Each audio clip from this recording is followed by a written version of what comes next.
We're supposed to cover all four. We got to one on Thursday. But tangent is a pretty important one to start with. We talked about how he naturally has vertical asymptotes at pi over 2 and pi over 2.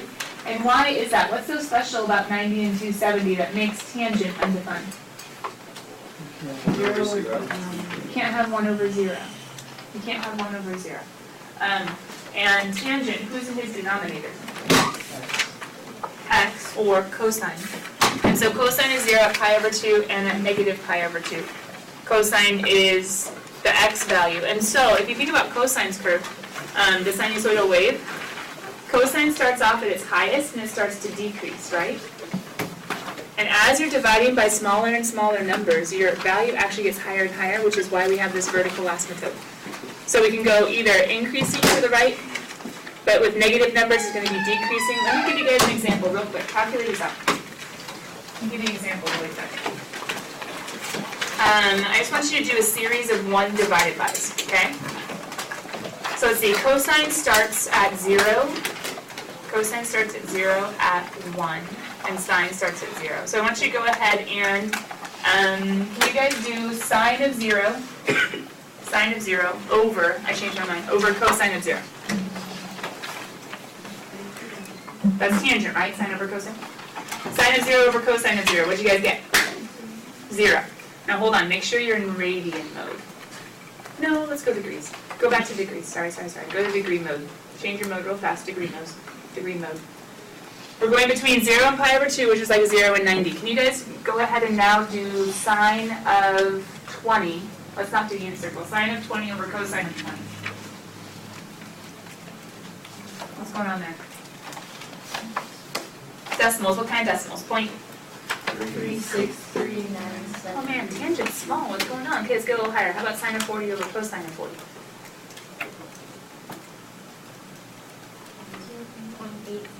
0.83. Okay, it's getting bigger, but still it seems like it's kind of bounded like sine cosine. Like it's not getting very high. How about sine of 60 over cosine of 60? So it's 1.773. Oh, okay, so it's past 1. That's different than sine and cosine, which only go up to 1 and down to negative 1. Right? But it's kind of growing kind of slow. But what do you guys notice? What's about to happen? So let's do sine of 80 over cosine of 80. It's supposed to be going up, up, up. 5.6. Ooh, that's a big jump. So it went from like 0.4-ish to like 0.8-ish to 1.7-ish, and now it's all the way to 5-ish. Let's have some more fun. How about sine of 85 over cosine of 85? Ooh, 11. How about sine of 99? Sorry, 89. Whoa, wrong way. 89. Sine of 89 over cosine of 89. 57. What? What's it doing? Yeah. If you want to get even closer, how would you get even closer to 90? Sine of 89.9999. I don't know. Put in a few nines and make sure it matches top and bottom.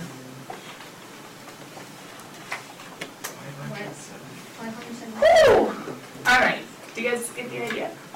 Yes. Sine and cosine are bounded between 1 and negative 1, but when sine gets closer and closer to 1 and cosine gets closer and closer to 0, that 1 over 0 is actually an infinite quantity. So therefore I have a vertical asymptote going up to the right, and then if I was to go to the left, it'd be the same values but negatives, and that's why it's going to negative infinity. So this is one normal cycle. We already talked about tangent has an odd symmetry, origin symmetry. It flips over and down. Our vertical asymptotes are where the infinite occurs, but everywhere before that, it's just going to be getting closer and closer. So on Thursday, we had a transformed one, and what was the transformation? Horizontal stretch? Oh yeah, I made it vertical, didn't I? And then Janelle caught me at the very last minute. A horizontal stretch by a factor of 2. So what you might have missed at the very end of Thursday, we need to pick back up with. What you might have missed at the end of Thursday is when we have a horizontal stretch, our vertical asymptotes are going to shift outward. And so if we can find those vertical asymptotes, which we took by setting the inside of tangent, x over 2, and following our steps, take the argument, set it equal to pi over 2 plus pi n. Now guys, hold on. How did I jump from here to here? Think calc chat. Like sometimes they just make huge jumps. How did I jump? Good. I multiply both sides by 2. But when I multiply a binomial, don't I have to distribute? So I have to bring that 2 in. And what's pi over 2 times 2? Pi. And then plus 2 pi n. So how does that work? One vertical asymptote is at pi. Pretend n is 0. Okay, one vertical asymptote is at pi. But where's another one going to be? How far away? I have to count 2 pi's until I get to another vertical asymptote. Question, where would the next one be? 3 pi. Next one, 5 pi. Next one, 7 pi. But I would go this way, negative 3 pi, negative 5 pi. And so why did I put this point in between? How did I know that? It does need to be a point of inflection, that's good. But also, don't I normally, for tangent, look at your original graph, don't I normally have a point of inflection at 0, 0? Does a horizontal stretch shift when x equals 0? No. But what did it shift? Back here on the normal tangent curve, you might not have realized that I was marking down a pi over 4 angle and a negative pi over 4 angle. Does anybody remember why I would make a big deal about pi over 4 and negative pi over 4? Besides the fact it's halfway in between pi over 2 and 0? What's tangent at pi over 4? 1. Square root of 3 over 3, 1 square root of 3. 1. So root 2 over 2. I'm sorry, root 2 over 2 over root 2 over 2. So that's where it normally hits, that's where tangent normally hits 1 and negative 1. So what changed over here? I still marked my 1 and negative 1, it still hit there, but why is it not hitting at pi over 4 and negative pi over 4? What happened? Yeah, a horizontal stretch. So I went ahead and multiplied pi over 4 times 2, I got pi over 2. So I stretched the whole thing. The nice thing is, kiddos, is if you're able to get the vertical asymptotes, the point of inflection will always happen for tangent halfway in between.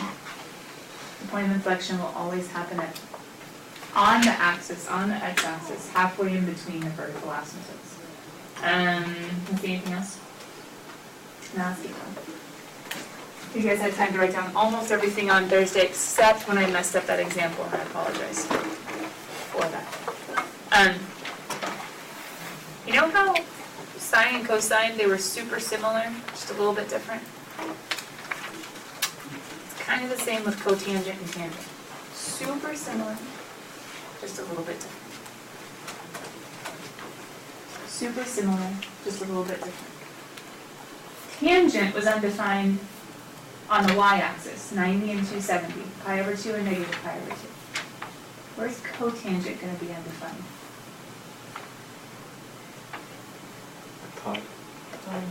The other place is on the x-axis. It's going to be undefined at 0 and at pi. Because cotan, quick reminder, is equal to x over y. If you're thinking about the coordinates, how are we putting it? Cosine over sine. And at 0 and pi, because cosine is 1, sine is 0, because cosine is negative 1, sine is 0. You're going to have that 1 over 0, or negative 1 over 0. So what changes is the placement of the vertical asymptotes. So instead of vertical asymptotes being at pi over 2 and negative pi over 2, now they're going to happen at 0.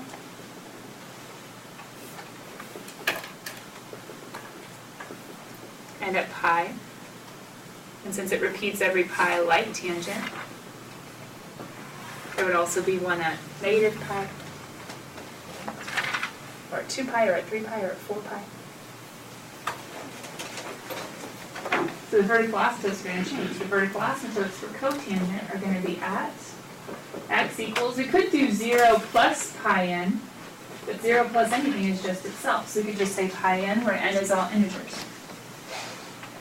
You could say 0 plus pi n, or we could just say pi n, where n is 0, 1, 2, 3, 4, negative 1, negative 2, negative 3, all the multiples of pi. Period, exact same thing as tangent. Still pi. Domain and range. X just can't equal the vertical asymptotes, just like for tangent. Just the vertical asymptotes are different. And range, just like tangent, negative infinity to infinity.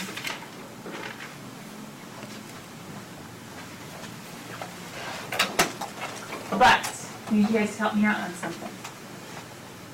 You still have your calculators out, still in degree mode. Let's figure out what cotangent is doing. First of all, if cotangent is undefined at 0 and at pi, what do you guys think is going on at pi over 2?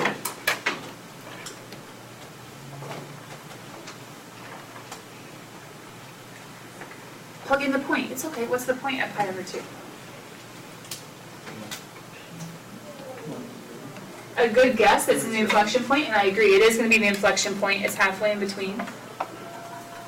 And not just any inflection point. If you're thinking about tangent, maybe it's on the x-axis, maybe it is a 0, but how can you prove that from the unit circle? What's the ordered pair at 90 or at pi over 2? 0, 1. So when I plug in, cosine would be 0, sine would be 1. What's 0 divided by anything besides itself? 0. So yeah, there's going to be a point of inflection at pi over 2. It's going to be on the axis. But help me out. Pi. Pi is like 180, right? Now we have to do cotangent though, so it's going to be cosine of over sine of. What's cosine of, let's start at 90, we already know him.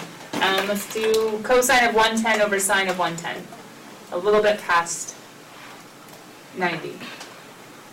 Cosine of 110 over sine of 110. What do you guys got?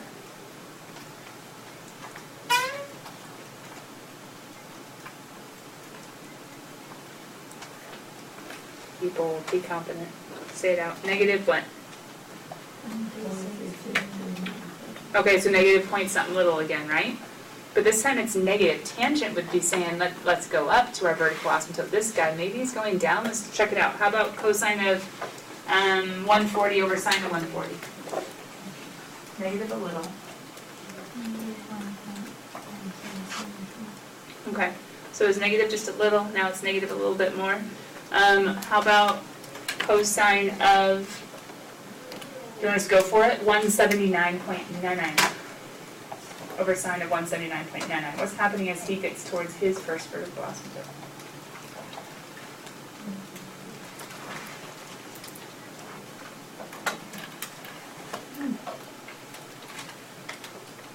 What's that for? Negative what? 0.729? No. 5,729. Oh, 5,729. Got it. Where's it going, cool kids? All the way down. Yeah. So hold on, think about tangent, think about what tangent looks like. If cotangent looks like this, what do you think is going on as it comes towards 0? Up. Yeah. So what's the difference between cotan and tan? Vertical asymptotes are different. Points of inflection are still halfway in between whatever the vertical asymptotes are. Tangent, increasing. Cotangent, decreasing.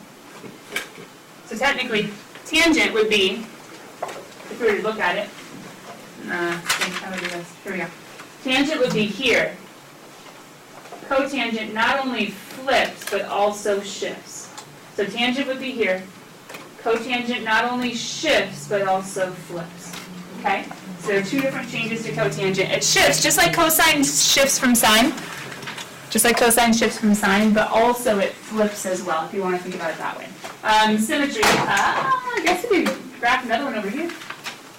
Once we get the curve down, we can kind of just go for it. We could go ahead and if we wanted to, we could mark the 1s, which would be still at pi over 4. But it'd also be at 3 pi over 4 for our positive 1 and our negative 1. We could still mark those, I guess, to make it how stretched out my curve is. But long story short, it's going to cycle over and over and over and over again. Is it even? Could I flip it? No. Doesn't have reflection across the y-axis. Does that have reflection across the x? No, definitely not. Ironically, this one also, if you were to flip and flip, is also odd. Just like tangent. Even though it looks different, it is odd. It does have origin symmetry. Since they're so stinking similar, the steps are really going to be quite similar as well, just our vertical asymptotes need to change. So let me go ahead and dual page real fast, just in case you want to look at the original graph, but let's go talk about how to graph transform cotangents.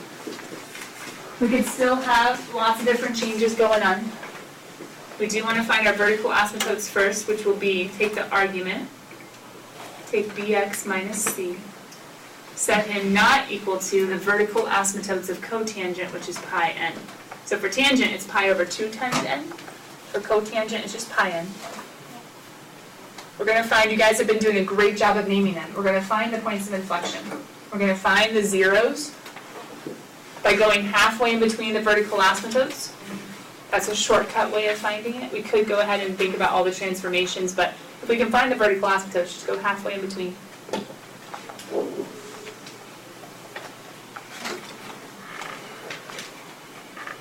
And those zeros are going to technically be marked at or on y equals d. So if there is no d, cool, it's on y equals 0, it's just on the x-axis, no big deal. If there is a d, then we would technically have to shift, just like the sinusoidal axis, we'd have to shift that middle point to the new height. So we call them zeros because they are zeros unless the whole graph gets shifted, and then it's going to be on that sinusoidal axis instead. Period. We could just take the argument. Well, you know what would be easier? Let's just do our 1 over b times pi n.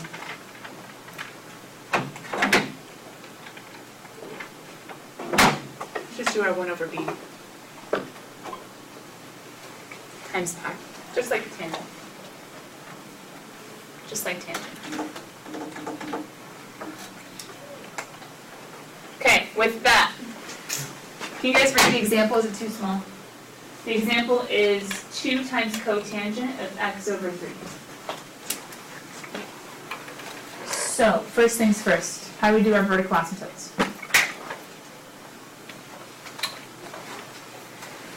Find the A. No. Not the yeah, not the amplitude. Although that is going to be important, vertical stretch by a factor of 2, so it's just going to be a little bit like, Is it 1/3? Right. 1/3 is important for my vertical asymptotes. Because you can undo the division of the x by multiplying by 3. So we can technically say vertical stretch. We're doing it old-fashioned. Vertical stretch by 2. And wouldn't it be a horizontal? Which one do you guys remember? Shrink or stretch? Stretch. Good. Horizontal stretch. So some of you, it might be easier just to think about the stretch and say, okay, hold on. Well, if my first is by 3, it's over 3. Some of you might want to think about, 0 and pi. So I need to stretch that horizontally by multiplying by 3. So instead of 0 and pi, where am I going to go now? 0 and 3 pi. Yeah, 0 and 3 pi. But for those of you that are like, that was a little too much, the steps above say, for the vertical asymptotes, take the argument, x over 3, and what are you supposed to set it not equal to? Pi. Yeah, take the argument, take whatever's inside your cotangent. Set it not equal to pi n. So then multiply both sides by 3.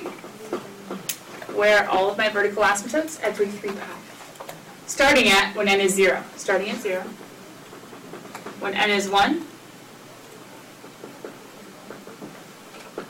I'm going to be at 3 pi if I want to go the other direction. When n is -1, -3 pi, there's going to be another one at 6 pi, another one at 9 pi. My vertical asymptotes are every 3 pi.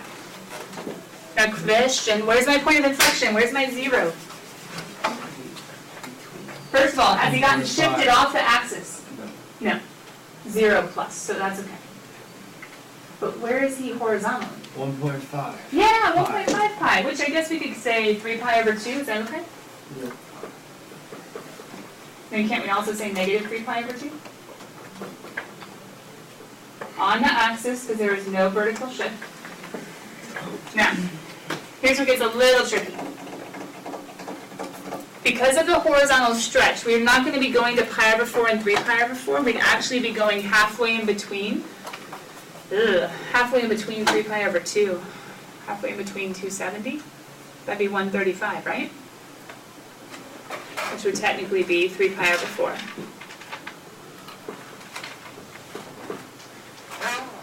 We could even do a snazzy average thing if you wanted, 0 plus 3 pi over 2.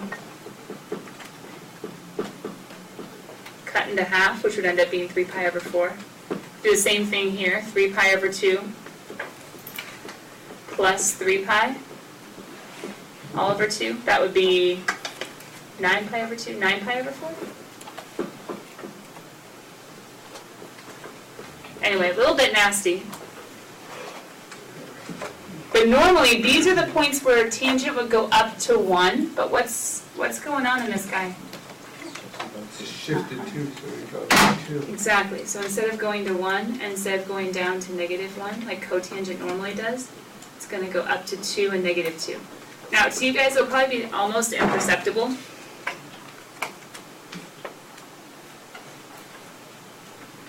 The difference, but maybe you'll see it. Basically, there's just less, Curvature. yeah, there's less curvature.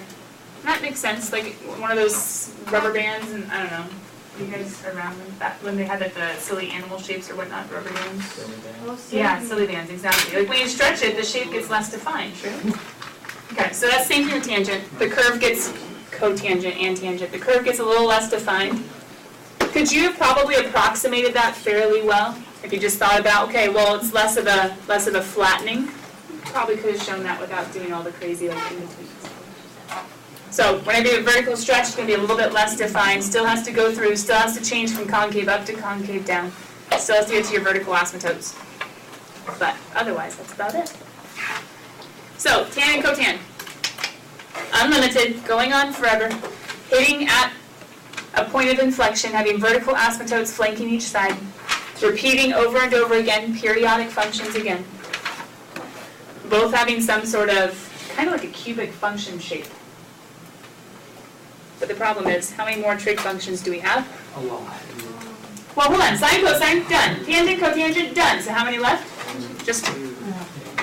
And the crazy thing is, on Thursday, I doubt you remember at all what I said to lead into this, but I did say something to the effect of, the nice thing about cosecant and secant is because they're both based off of sine and cosine. The nice thing about cosecant and secant is that they're both based off sine and cosine. So whenever you see a cosecant of a nasty function or secant of a nasty function, the very first thing you do is say, wait a minute, who does it go to? Cosecant, sine. Or secant, who does it go to? Cosine. And graph the sine curve, graph the cosine curve. You need the sinusoidal wave first. You need the sinusoidal wave first.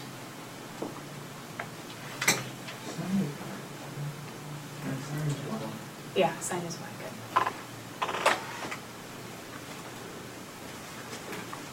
good. So cosecant will be undefined. Let's just make this easier. Let's get rid of the unit circle. We could do that, but not a lot of us think about cosecant and secant in the unit circle. We think about the x, the y, the sine, the cosine, then we think about flipping. So cosecant will be undefined. Hold on, he's 1 over who? 1 over sine. Good.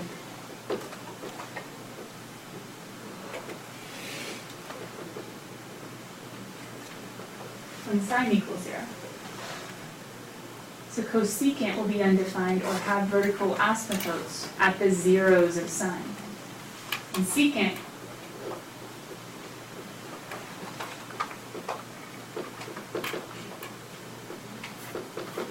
will have undefined places when cosine or x is 0. And my hint for both of these is that they bounce off their reciprocal functions. The crazy thing is, kiddos, here we go, let's get the basic curves. We'll get back to domain and range and period and all that jazz in just a second. Let me get rid of this little guy, he's in the way. But cosecant, 1 over sine, yeah? Cool. Sine goes up 1, down 1. Starts in the middle. Repeats every 2 times. And then it has 5 key points, right? So it needs to start middle, and then top is at pi over 4. No, pi over 2. Middle is at pi. Bottom is at 3 pi over 2. Now here's the crazy thing. Is the graph of sine the graph of cosecant? And the answer is no. The graph of sine is not the graph of cosecant. So we're just going to do little dotted lines. Keep on going if you want.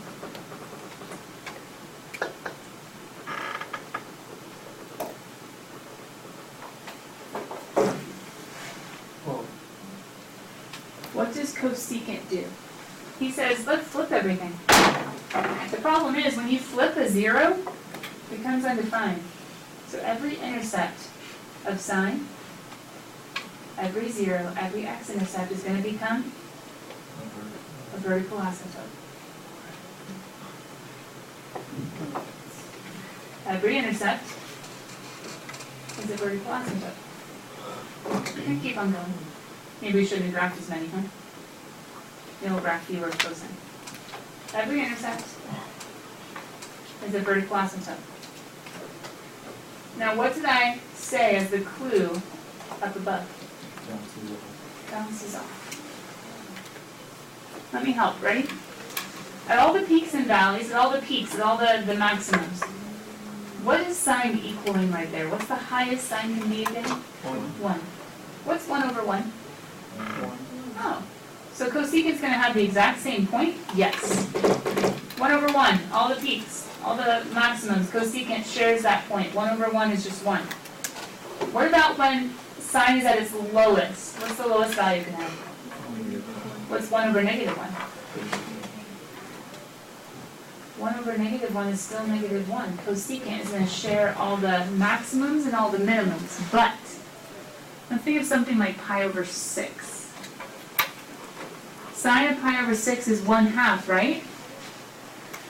What's the reciprocal of 1/2? 2. Wait a minute, sine goes down to 1/2. Cosecant's going to go up to 2? Yep, because cosecant's going to bounce. Cosecant's going to bounce. The only point that cosecant shares with sine, the only points that it shares are the maximums and the minimums. Otherwise, since it is 1 over the sine values, whereas sine is bounded, cosecant is unbounded. Whereas sine comes in towards the sinusoidal axis, cosecant goes out towards infinities. Bounce off. So what do you guys think I'm going to do with secant? The same thing. Exact start with, not sine. Cosine. Cosine. Still go up. Do you guys want to do fewer cosines though? Let's just go out to 2 pi. Instead of 4 pi, I was having a little too much fun on the other one. Cosine starts at the top, yeah? Let's see, pi over 2, 3 pi over 2. Top, middle, bottom, middle, top.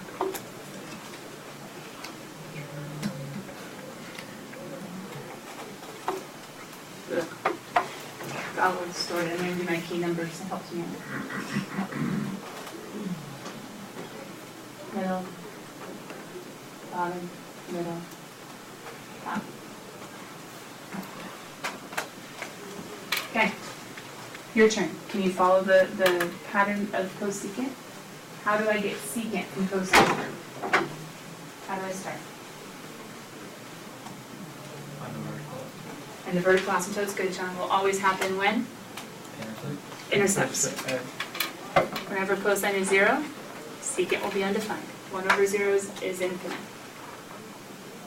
Go find all the intercepts.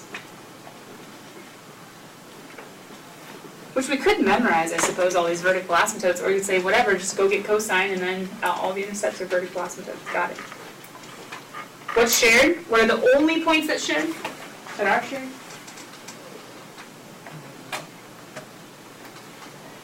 You can describe them to me. You don't have to tell me the actual angle places. The lowest, the valleys, or the minimums. What else? The maximums. Good. This one's a little too high. And then what's the trick? Bounce. So bounce it.